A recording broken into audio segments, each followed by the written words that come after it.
ఈ నెల 27 నుంచి వైసీపీ అధ్యక్షుడి హోదాలో సీఎం వైఎస్ జగన్ బస్సు యాత్ర ప్రారంభించబోతున్నారు. ఇడుపులపాయ నుంచి ఉత్తరాంధ్ర వరకు సీఎం వైఎస్ జగన్ బస్సు యాత్ర చేస్తారు. ఈ నెల 27న ఇడుపులపాయ నుంచి బస్సు యాత్ర ప్రారంభించనున్న సీఎం వైఎస్ జగన్ ఎన్నికల సమరానికి కార్యకర్తలను సిద్ధం చేసేందుకు బస్సు యాత్ర చేపడుతున్నారు. సిద్ధం బహిరంగ సభలు జరిగిన ప్రాంతాల మినహా మిగిలిన చోట్ల బస్సు యాత్ర జరుగుతుంది. నోటిఫికేషన్ వచ్చే సమయం వరకు ఈ బస్సు యాత్ర కొనసాగనుంది. నోటిఫికేషన్ వచ్చిన తర్వాత ఎన్నికల సభలు నిర్వహించాలని వైసీపీ నిర్ణయించింది. ఈ నెల 27న ఉదయం ఇడుపులపాయలో వైఎస్ఆర్ ఘాట్ వద్ద నివాళులు అర్పించనున్న సీఎం జగన్ బస్సు యాత్ర ద్వారా మధ్యాహ్నం 3 గంటలకు పొద్దుటూరు చేరుకుని తొలి బహిరంగ సభలో పాల్గొంటారు. ప్రతిరోజు ఉదయం 9:30 గంటల వరకు వివిధ వర్గాల ప్రజలతో సీఎం జగన్ ముఖాముఖి ఉంటుంది. ఈ నెల 28న నంద్యాలలో సీఎం వైఎస్ జగన్ ఎన్నికల బహిరంగ సభ ఉంటుంది. ఈ నెల 30న ఎమ్మిగనూరులో సీఎం వైఎస్ జగన్ ఎన్నికల బహిరంగ సభ ఉంటుంది. ఈ నెల 27 నుంచి వైసీపీ అధ్యక్షుడి హోదాలో సీఎం జగన్ బస్సు యాత్ర ప్రారంభించబోతున్నారు. ఇడుపులపాయ నుంచి ఉత్తరాంధ్ర వరకు ఈ యాత్ర అయితే కొనసాగనుంది. ఈ నెల 27న ఇడుపులపాయ నుంచి బస్సు యాత్ర ప్రారంభించనున్న సీఎం జగన్ ఎన్నికల సమరానికి కార్యకర్తలను సిద్ధం చేసేందుకే ఈ బస్సు యాత్ర చేపడుతున్నట్లుగా తెలుస్తోంది. మొత్తంగా సిద్ధం బహిరంగ సభలు జరిగిన ప్రాంతాలు మినహాయించి మిగిలిన అన్ని చోట్ల బస్సు యాత్ర అయితే జరుగుతుంది. నోటిఫికేషన్ వచ్చే సమయం వరకు ఈ బస్సు యాత్ర అయితే కొనసాగనుంది. ఇదే అంశానికి సంబంధించి మరింత సమాచారం అందించడానికి మా ప్రతినిధి సుదర్శన్ ఫోన్ ద్వారా సిద్ధంగా ఉన్నారు. ఎస్ చెప్పండి సుదర్శన్, అంటే మొత్తంగా సీఎం జగన్ ఇటీవల కాలంలో ఏదైతే సిద్ధం బహిరంగ సభలు నిర్వహించారో ఆ ప్రాంతాలను మినహాయించి మిగిలిన అన్ని చోట్లను కవర్ చేసేలా బస్సు యాత్రలు ప్లాన్ చేసినట్లుగా తెలుస్తోంది. అంటే ఎలక్షన్ నోటిఫికేషన్కు ముందే ఈ యాత్రలు కంప్లీట్ చేయాలి అని కూడా భావిస్తున్నట్లుగా తెలుస్తుంది. మొత్తంగా ఈ అంశానికి సంబంధించి పూర్తి డీటెయిల్స్ ఏంటి?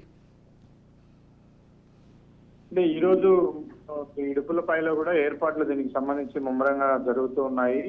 27వ తేదీన సీఎం జగన్మోహన్ రెడ్డి ఉదయాన్నే ఇడుపులపాయకి వచ్చి అక్కడి నుంచి బస్సు యాత్ర ప్రారంభించబోతూ ఉన్నారు. మొదటి రోజు ప్రొద్దుటూరులో ఒక భారీ బహిరంగ సభ ఏర్పాటు చేశారు. దానికి సంబంధించి వైఎస్ఆర్ జిల్లా పరిధిలో ఉన్నటువంటి 7 అసెంబ్లీ నియోజకవర్గాల నుంచి పెద్ద ఎత్తున జనాన్ని సమీకరించడానికి కూడా నాయకులు ఏర్పాటు చేస్తున్నారు. ఒకవైపు ఇడుపులపాయలో సీఎం పర్యటనకు సంబంధించి ఏర్పాట్లు జరుగుతున్నాయి. మరోవైపు అదే రోజు సాయంత్రం పొద్దుటూరులో పెట్టిన సంబంధించి కూడా ఇప్పటికే ఏర్పాట్లను ముమ్మరం చేశారు. 21 రోజుల పాటు జగన్ పూర్తిగా జనంలోనే ఉండబోతూ ఉన్నారు.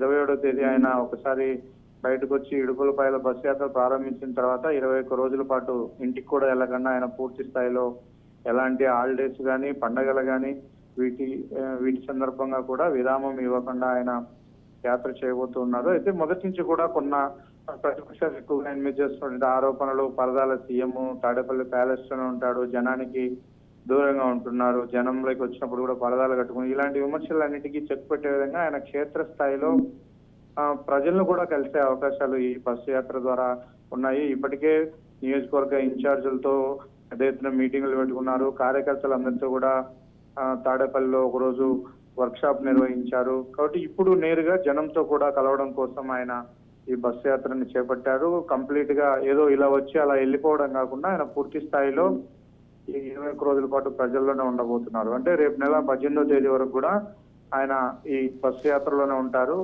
నోటిఫికేషన్ షెడ్యూల్ వచ్చేంత వరకు కూడా దీనికి సంబంధించి ఇప్పటికీ ఒక 3 రోజుల సీఎం ప్రోగ్రామ్ షెడ్యూల్ అయితే వచ్చింది. తర్వాత ఎలా ఉంటది అనేది చూడాలి.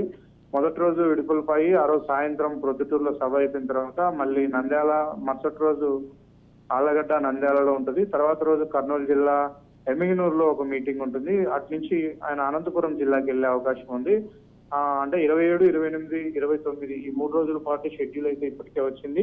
మిగతా రూట్ మ్యాప్ ఎలా ఉంటుంది అనేది ఇంకా పూర్తిగా వాళ్ళు వైసీపీ వాళ్ళు చేయలేదు, దాన్ని ప్లాన్ చేస్తున్నారు. గతంలో సిద్ధం సభలు ఎక్కడైతే జరిగాయో ఆ జిల్లాలు మినహాయించి మిగిలిన అన్ని జిల్లాల్లో కూడా జరగబోతున్నాయి. ఈ యాత్ర యొక్క ముఖ్య ఉద్దేశము అక్కడ ఉన్నటువంటి వివిధ సామాజిక వర్గాలకు చెందినటువంటి నేతలను కలవడంతో పాటు వారి నుంచి ఈ 5 ఏళ్ల పరిపాలన పైన ఫీడ్బ్యాక్ తీసుకోవడంతో పాటు నెక్స్ట్ ప్రభుత్వం వస్తే ఎలా చేయబోతున్నామనే విషయాలు ఆయనకు చెప్పడం. మధ్యాహ్నం నుంచి పార్టీ క్యాడరు అంటే సిద్ధం అని జగన్మోహన్ రెడ్డి పిలిపించాడు. దానికి ప్రతీకగా కార్యకర్తలు కూడా మేమంతా సిద్ధం అంటూ ఇప్పుడు నినాదం మేమంతా సిద్ధం అంటూ వాళ్ళు జగన్మోహన్ రెడ్డికి సంఘీభావం తెలిపే విధంగా కార్యకర్తలు నాయకులతో సమావేశం ఏర్పాటు చేసుకుని సాయంత్రం ప్రజలతో నేరుగా బహిరంగ సభ వేదికగా ఆయన మాట్లాడబోతున్నారు. ఈ మోడల్లోనే ఆయన బస్సు యాత్ర మొత్తం కూడా జరగబోతుంది. విజయ్ రైట్, అంటే ప్రధానంగా ఎలక్షన్స్ కి సంబంధించి కార్యకర్తలను కావచ్చు, అక్కడ ఉన్నటువంటి లోకల్ లీడర్లను కొంత ప్రజల్లోకి వెళ్ళాలి, లేకపోతే కొంత యాక్టివ్ అవ్వాలి అనేటువంటి నేపథ్యంలోనే ఈ బస్సు యాత్ర చేపడుతున్నట్లుగా తెలుస్తోంది. అంటే మరోవైపు ఏదైతే ఇప్పటికే ప్రతిపక్షాలైనటువంటి టీడీపీ, జనసేన, బీజేపీ కూటమిగా ముందుకు వెళ్తున్నటువంటి తరుణంలో ఇటువైపు చూసుకున్నట్లయితే వైఎస్ఆర్సీపీ పార్టీ నుంచి స్టార్ క్యాంపెయినర్గా ఉన్నారా అంటే అది కేవలం వైఎస్ జగన్ మాత్రమే ఉన్నారు. మొత్తంగా ఆయన మాత్రమే మొత్తం ప్రాంతాలు కవర్ చేసి పర్యటించాల్సినటువంటి పరిస్థితి. అంటే ఈ పర్యటనలకు సంబంధించి మొత్తంగా కేవలం ప్రస్తుతానికైతే ఎలక్షన్ కోడ్కు ముందే అన్ని ప్రాంతాలు కవర్ చేయాలనేటువంటి ఉద్దేశంలోనే ఉన్నారా, లేకపోతే స్థానికంగా ఎవరైతే ఎమ్మెల్యేలుగా నిలబడ్డారో వాళ్ళకి సంబంధించి ఏదైనా కొన్ని డెసిషన్స్ తీసుకునే అవకాశం ఉందా?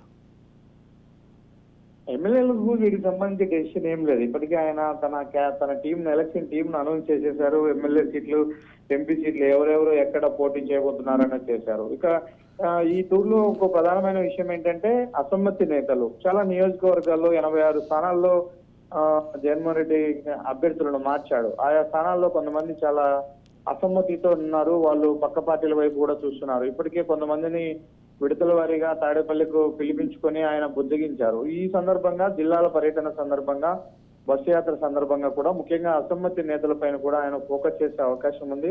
వాళ్ళందరినీ పిలిపించుకొని ఎవరినైతే కొత్తగా క్యాండిడేట్ ను అనౌన్స్ చేశారో ఆయన సమక్షంలోనే వాళ్ళందరికీ రాజీ కుదిర్చి అందరూ కలిసి పనిచేయండి, ఖచ్చితంగా ఈ రోజు ఎవరికైతే సీటు రాలేదో, సీటు ఆశించి భంగపడ్డారో వాళ్ళందరికీ కూడా సముచితమైన న్యాయం తర్వాత ప్రభుత్వం వచ్చిన తర్వాత చేస్తాము. ఎందుకంటే గత 5 ఏళ్లలో ఎంతో మందికి ఎన్నో పదవులను కట్టబెట్టింది వైసీపీ పార్టీ. ఎందుకంటే అంత భారీ మెజార్టీలో మనం అధికారంలోకి రాగలిగాం కాబట్టి అన్ని పదవులు, అన్ని అవకాశాలు అందిపుచ్చుకోగలిగాము. రేపటి రోజున కూడా అదే స్థాయిలో పనిచేసి పార్టీని అధికారంలోకి తెస్తే మాత్రం ప్రతి ఒక్కరికి కూడా తగిన సముచిత స్థానంతో పాటు పదవులు ఉంటాయి అని ఆయన అసమ్మతి నేతలను బుజ్జగించి అందరినీ సమన్వయపరిచి ఇక జనంలోకి వెళ్ళండి అంటే షెడ్యూల్ వచ్చిన తర్వాత కొంత రోజులు మాత్రమే సమయం ఉంటుంది కాబట్టి ఆ కొద్ది రోజుల్లో 1 నిమిషం కూడా వేస్ట్ చేయకుండా జనంలో ఉండండి అనే విషయం చెప్పడం. ఇంకొకటి, జగన్ జనానికి దూరమయ్యాడు అనే విషయాలను, విమర్శలను పారదోలడం కోసం కూడా ఈ యాత్ర యొక్క ముఖ్య ఉద్దేశము. ఎందుకంటే ఆయన కొంతమంది సెలెక్టెడ్ పీపుల్స్ ని కూడా సెలెక్ట్ చేసుకొని వాళ్ళతో సామాన్య జనంతో కూడా ఇంటరాక్షన్ ఏర్పాటు చేయాలనే ఆలోచనలో స్థానిక నాయకులు ఉన్నారు. అది కన్నా జరిగితే అసలు నిజంగానే సంక్షేమ పథకాలు 2,76,000 కోట్లు నేరుగా ప్రజల అకౌంట్ లో వేసామని చెప్తున్నారు. దీనికి సంబంధించి ప్రజలు ఏ విధంగా సంతృప్తిగా ఉన్నారు, ఇంకా ఏమైనా సంక్షేమ పథకాలను ప్రవేశపెట్టాలనా, లేకంటే అమలు తీరులో ఇంకా ఏమైనా మెరుగుపరుచుకోవాల్సినటువంటి అంశాలు ఉన్నాయా, వీటన్నిటిని కూడా ఎవరైతే లబ్ధిదారులు ఉన్నారో వాళ్ళ నుంచి ఆయన ఫీడ్బ్యాక్ తీసుకునే అవకాశం ఉంది నేరుగా. ఇంకెందుకంటే ఇది ఆయన ఫైనల్ టూర్. మళ్ళీ ఎలక్షన్ రిజల్ట్స్ తర్వాతే ఇంకా ఆయన ఏదైనా రాష్ట్ర వ్యాప్తంగా తిరగాలంటే తిరిగే అవకాశం ఉంటుంది తప్ప ఈ ఎలక్షన్ కు, ఈ 5 ఏళ్ల పరిపాలనకు డెడ్ లైన్ గా ఈ రాష్ట్రం అంతా తిరిగే ఫైనల్ యాత్ర ఇది, బస్సు యాత్ర. కాబట్టి నెక్స్ట్ షెడ్యూల్ వచ్చిన తర్వాత ఆయన కొన్ని చోట్ల ఏదో హెలికాప్టర్ ద్వారా వచ్చి కొన్ని బహిరంగ సభలను అడ్రస్ చేసే అవకాశం ఉంది. బై రోడ్డు అన్ని జిల్లాలు పర్యటించేది ఇది లాస్ట్ కాబట్టి ఖచ్చితంగా ఈ సాధక బాధకాలు, పార్టీలో ఉన్నటువంటి ఇబ్బందులు, వీటన్నింటినీ కూడా సమన్వయం చేస్తూ వీటన్నిటికి పరిష్కారం చూపించే విధంగా, ప్రజలకు దగ్గర అయ్యే విధంగా జగన్ యాత్ర అయితే కొనసాగబోతుంది. Vijay, right, thank you Sudarshan.